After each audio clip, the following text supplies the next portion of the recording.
Top quality और consistent performance के लिए सिर्फ सिल्वर पंप्स एंड मोटर्स, नाम याद रखना। એક બોટલને કારણે ગયો એક વ્યક્તિનો જીવ.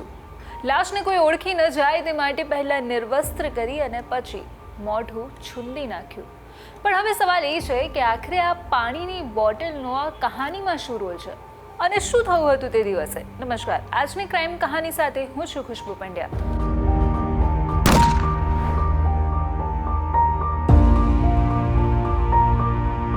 શું લાગે છે કોઈ કોઈની હત્યા કેમ કરતું હશે? ખેર, દરેકના કારણ અલગ અલગ હોઈ શકે છે, પણ આ હત્યાનું જે કારણ છે તે ગળે ઉતરે તેમ છે જ નહીં. કેમ કે નાની એવી વાતમાં આવીને આ હત્યા કરવામાં આવી છે. જેમાંથી એક છે અંકલેશ્વરની વાત, જ્યાં મોબાઈલની ચોરીની આશંકામાં આવીને શાળાએ તેના 5 મિત્રો સાથે મળીને યુવકનું અપહરણ કર્યું અને પછી તેની પાસેથી મોબાઈલ કઢાવવા માટે ગેસની રબરની પાઇપો વડે ઢોર માર માર્યો, જેના કારણે તેનું ત્યાં જ મૃત્યુ થઈ ગયું. પણ અંતે આરોપીને ગણતરીના કલાકોમાં પોલીસે ઝડપી પાડ્યા હતા.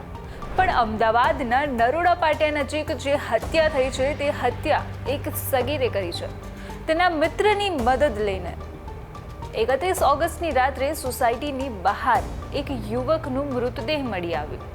ત્યારબાદ અનેક સવાલો ઊભા થયા કે આ મૃતદેહ છે કોનો અને હત્યારો કોણ છે? શું કારણ રહ્યું હશે આ હત્યા પાછળનું?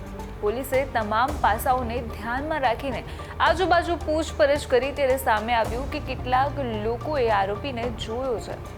ત્યારબાદ તેના આધારે પોલીસે આ બંને આરોપીની ધરપકડ કરી અને ત્યારબાદ જે સામે આવ્યું તે ખરેખર શોકિંગ હતું.